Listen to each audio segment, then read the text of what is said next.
Hello, History of Sexuality students. This is Professor Bowen here with some comments on our Week 6 discussion. One of the things that we spent a lot of time debating was the idea that sex is a social construct. As many of us have noted, this is quite a difficult idea to wrap one's head around. The categories of male and female feel so obvious that it's hard to believe anyone could deny their existence as natural phenomena. Yet, as we saw from last week's lectures and readings, the idea that there are two sexes and that these two sexes are the opposite of each other was not at all obvious to ancient and pre-modern societies. At least within the West, for most of human history, the general consensus has been that there is just one sex, and that this had two variants, male and female. The shift to the two-sex model only happened in the 18th century. Now, some of us were wondering how exactly this shift happened. Was it that biologists discovered that there were in fact two sexes, as some of us suggested? Or was the shift due to other non-scientific causes? Since the question's been raised, and since I didn't go into too much detail in this on the lecture, let me address this in a bit more detail now. The answer, in a nutshell, is that science didn't have anything to do with the discovery of the two sexes. Instead, it had to do with politics. To get into this, we first need to take a step back and talk a little bit about the Enlightenment and the new political philosophies it gave birth to. Within Europe, the 18th century was an era of intense debate with regard to theories of governance. Up until this point in time, Western intellectuals had argued that social inequalities were inevitable. Each person, they argued, was born into a particular class or a particular station in life, and their existence, whether they be a commoner or an aristocrat or royalty, was simply God's will. With the Enlightenment, however, this justification of social inequality came under attack. Political theorists instead began advancing the idea that all men were born equal. With words like liberty, freedom, individuality, and equality on everyone's lips, new forms of liberal democratic governance gradually came into being, and these were all rooted in the doctrine of natural rights. Natural rights, that is, the idea that every individual is autonomous and sovereign, and that the right to govern comes not from God, but from the consent of the governed. This was quite a radical idea. Indeed, the egalitarianism promised by natural rights had the potential to fundamentally remake European societies, not only in terms of governments, but also in terms of gender and the relationship between men and women. The 1789 declaration from France called the Rights of Man and Citizen, for example, made no explicit reference to sex, which led many to believe that both men and women were going to be fully enfranchised equal citizens in the new democratic states being envisioned all across Europe.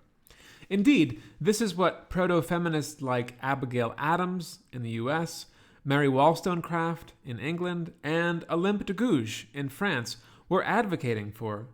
De Gouges' Declaration of the Rights of Woman and of the Female Citizen from 1794, for example, makes the case that, as she put it, quote, "Woman is born free and remains equal to man in rights. Social distinctions may only be based on common utility."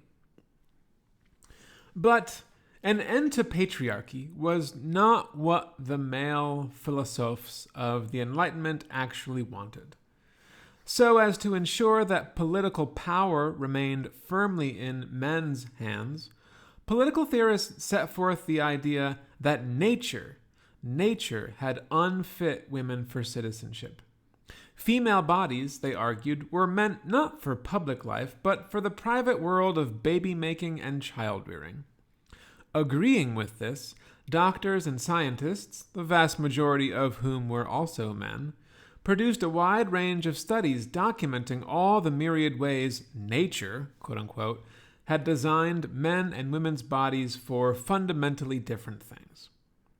Gradually, through this research, the two-sex model came into existence, and during the 19th and 20th centuries, it was commonly invoked in arguments about why women shouldn't be able to do lots of things, like work, play sports, obtain an advanced education, vote, participate in politics, and do lots of other things traditionally reserved for men.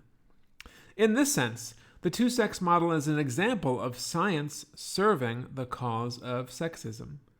So, instead of being discovered by biologists, the two sexes were invented by male political theorists and their allies looking for a way to maintain women's status as second-class citizens.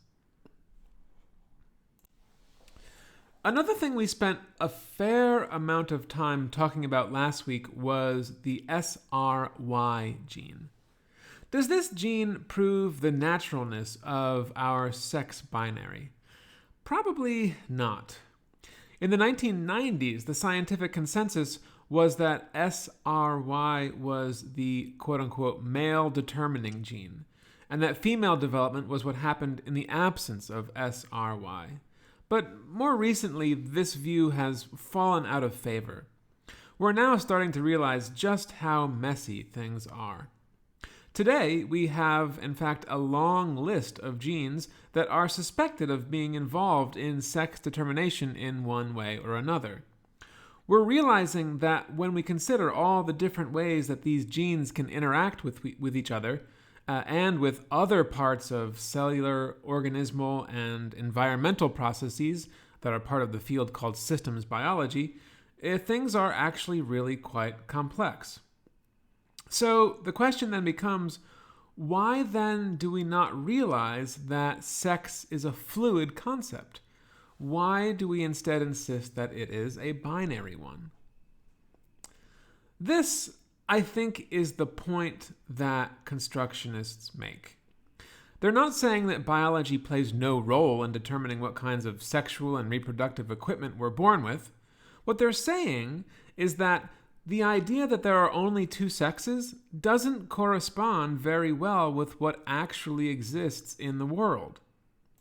And they often use the example of intersex bodies to show how unnatural our categories of male and female are.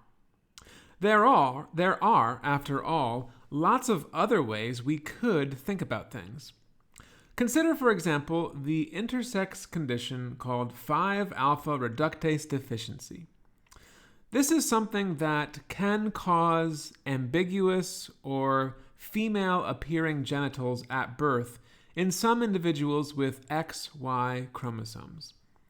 This particular condition, for whatever reason, exists in high numbers in certain communities, including parts of the Dominican Republic, where it is called guevadosis, literally penis at 12. Among the Sambia in Papua New Guinea, it is called Kwolu Atmwal, which means something like male thing transforming into female thing. In the Dominican, guevadoses are typically raised as girls until puberty, when physical masculinization begins. Among the Sambia, they are recognized as a third sex, and they're placed neither into a male sexual or a female sexual role. Here, it appears that the interpretation of sexually ambiguous bodies varies depending on contextual factors. Trans bodies have also been held up as an example of how sex is constructed and can be reconstructed. Medical technology can be used to reshape the gendered parts of our bodies. A length of skin taken from an individual's forearm, for example, can be used to construct a penis, And this is often desired by trans men so as to realize in the flesh the psychic penis that they already possess in their image of themselves. This is called phalloplasty, and it is just one option open to trans men. It's often quite expensive, which is why many trans men forego it. Another surgical technique is called metoidoplasty. This is more common. It's used to alter the genitals. It's based on a procedure that is called clitoral release. It basically allows a patient's genitals to stand more freely away from the body and thus to be more phallic in appearance. And this is often facilitated and amplified by testosterone therapy. Testosterone therapy causes something called clitoromegaly, which literally is the enlargement of the clitoris. The results generally are smaller than phalloplasty, but they may allow for both sexual penetration and erotic pleasure. For others, simple hormonal treatment will promote some genital growth. There is thus, when you consider all these options, a kind of continuum of trans male genitals, from some that appear female to those shaped by testosterone, metoidoplasty, and phalloplasty. What this means is pretty clear. There's no clear line separating trans men who have penises from those who don't. There's a spectrum. On a broader note, it should be said that trans genitals often have little correlation with how trans men are actually perceived in their day-to-day lives. Testosterone therapy, for example, can often result in more body and facial hair, along with the enlargement of the larynx, which brings a drop in vocal pitch, and an increase in muscle mass, as fat is redistributed from the hips to the thighs and the abdomen. Many trans men, simply because of testosterone therapy, are recognized socially as males, even if they have genitalia that people would call female. These are just more bodies that challenge our ability to categorize everyone into clear biologically based categories of male and female. So I hope these additional examples give us a better sense of why people say that biological sex is a social construct. That's all I have for now. If you have more questions about any of the topics we discussed in week 6, please do get in touch with me however you prefer. If not, I will really look forward to our discussions in week 7 as we start talking about sexology. Until then, I'll see you all later. Thanks for listening. Bye-bye.